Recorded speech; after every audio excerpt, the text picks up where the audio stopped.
Donald Trump has already caved. Donald Trump is surrendering again. Project Freedom is now over.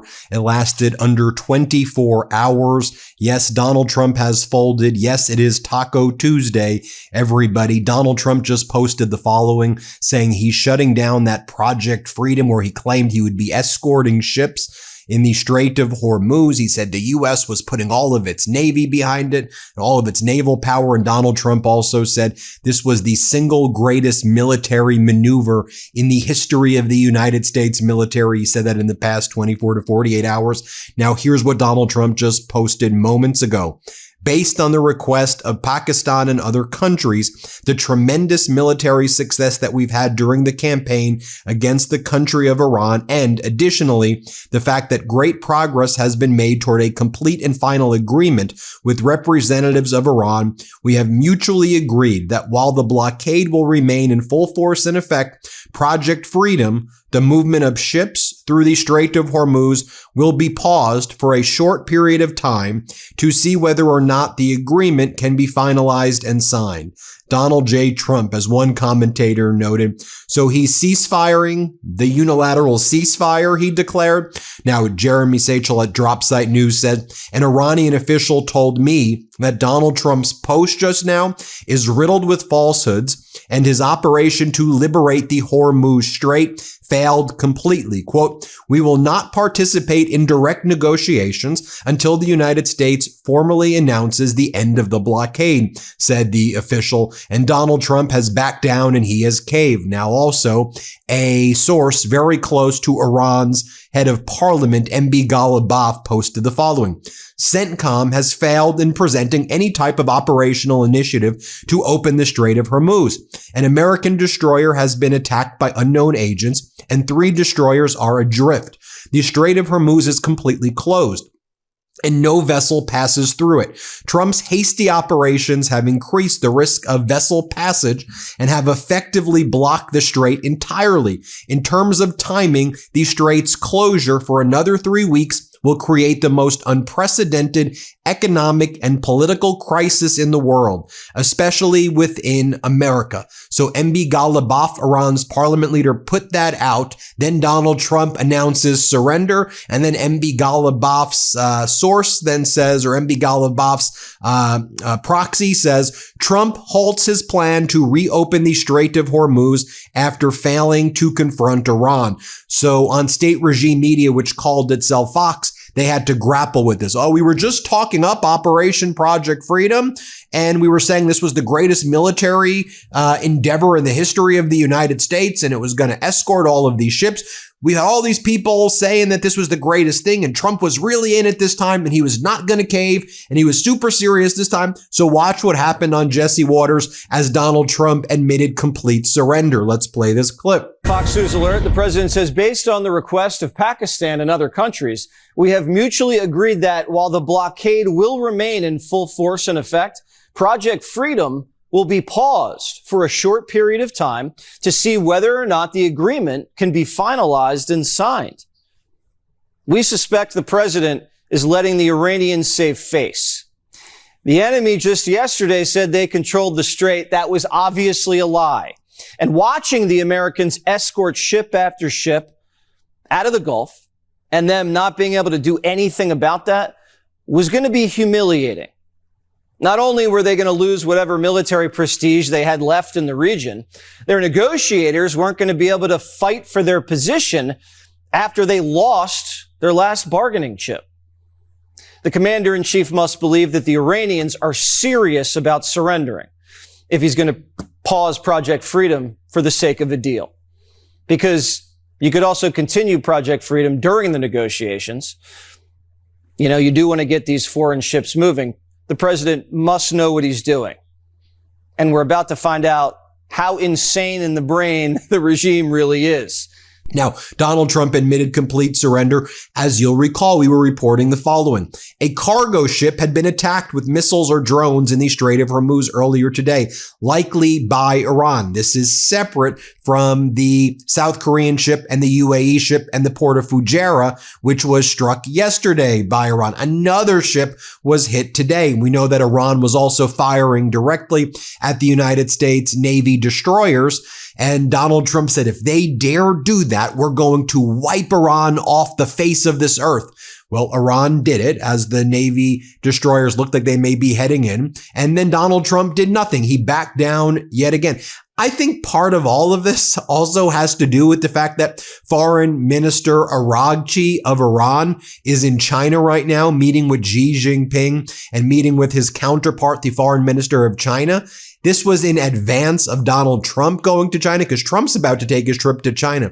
I think that Trump was so worried that his trip to China was going to be called off because Trump really wants that video of him and Xi Jinping with all of the Chinese soldiers standing at attention. Trump wants that photo, and Xi Jinping knows that Trump will do anything. I think that has to do with this as well, because I think the timing of Araghchi with Xi Jinping and Donald Trump's being in awe of Xi Jinping, the king, as Donald Trump calls him, and also being a Putin bootlicker. Also, we learned the following as well before Donald Trump made that announcement. A cruise missile launched from Bandar Abbas, Iran, toward the Persian Gulf. We see it. You can see the cruise missile. Explosions have been heard on Qasem Island, Bandar Abbas, and Bushehr, per Iranian media. Then Iran announced, before Donald Trump made that announcement, Iran announces through their parliament, Iran has launched a new system regulating vessel passage through the Strait of Hormuz. According to state TV, ships must first notify Iranian authorities, then receive an electronic message outlining navigation rules. After accepting these terms, they are granted a transit permit. Permits will be issued by a newly established governing body. Now, while this was all taking place, J.D. Vance was giving a speech, and here's what happened during J.D. Vance's speech. It was so utterly humiliating. Here, play this clip. When I see Iowa farmers who need to get that E15 to market,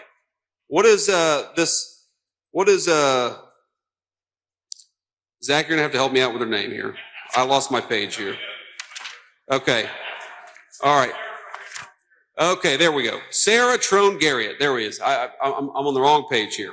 Now, Barack Ravid, Donald Trump's chief outside propagandist over at Axios, he posts U.S. flag, Iranian flag, ship emoji. Trump suspends Hormuz operation, claims progress on Iran deal. My report. This guy's like Trump's stenographer.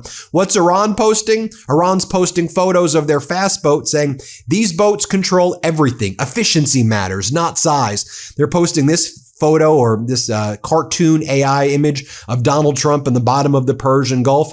Latest press briefing from the depths of the Persian Gulf in ultimate misery. Let's check in with Professor Pape, who's been, I think, spot on Donald Trump's escalation trap and the escalatory ambiguity that Trump's created, which was clear that Donald Trump and the U.S. were never going to achieve their objectives and that Trump had no clue what he was doing. Here's what Professor Pape just posted. Trump just buried Project Freedom with the tax on UAE oil. It already failed on day one. Trump is desperately bouncing from one extreme to another. A doom spiral of strategic failure in the escalation trap. The first 60 days of the Iran war didn't go wrong. They followed a script, and that script is now forcing the U.S. into a far more dangerous phase. Hubris, overreach, denial, escalation. 60 days in, Iran's nuclear stockpile remains intact. U.S. allies refuse direct military participation. Oil repriced around Hormuz risk, $95 to $115 per barrel on the futures market. Those aren't mixed signals. They are markers of strategic failures. If the U.S. were succeeding, Professor Pape says, Iran would be negotiating on Washington's timeline. Allies would be committing forces. Markets would be stabilizing. None of this is happening.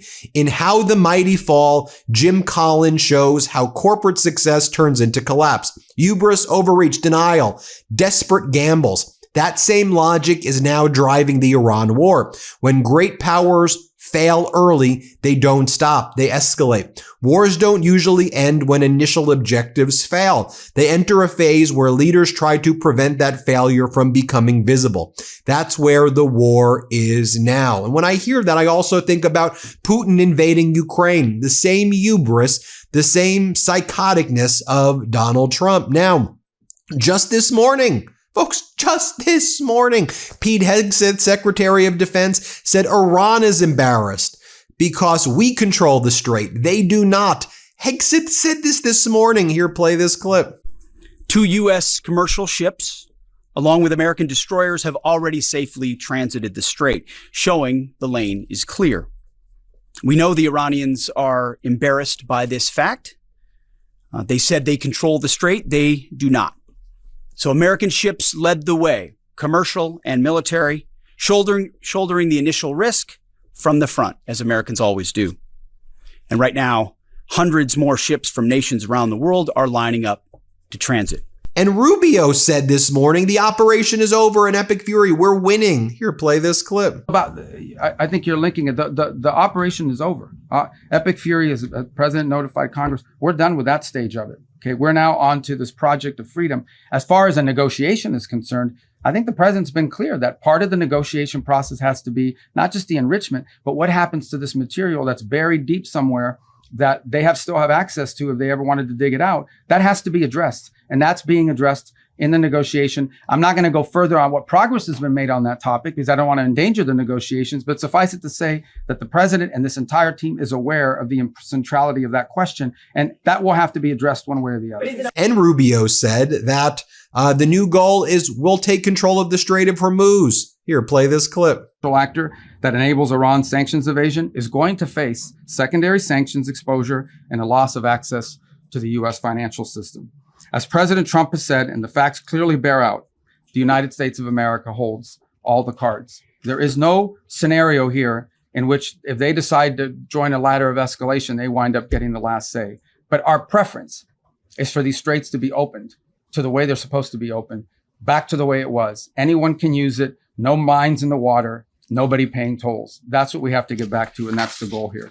Every day the conflict continues, however, our leverage on Iran will continue to increase, and their position will continue to weaken, especially as the blockade really begins. And folks, we've been seeing this every night in Iran, the people out there in Tehran Square just celebrating, having the time of their life, apparently, as they've defeated the United States in war. They've brought down Donald Trump. Trump looks utterly humiliated and embarrassed. Perhaps the most pathetic excursion, the most pathetic, catastrophic, and unlawful war, the most pathetic thing the United States has ever engaged in. One of it, certainly up there. I've never thought that the U.S. would be viewed as such a loser, but that's what happens when you have a loser in the Oval Office. It's so disgusting. Hit subscribe, everybody. Let's get to 7 million. Thanks for watching. Want to stay plugged in? Become a subscriber to our Substack at MeidasPlus.com. You'll get daily recaps from Ron Filipkowski, ad-free episodes of our podcast, and more exclusive content only available at MeidasPlus.com.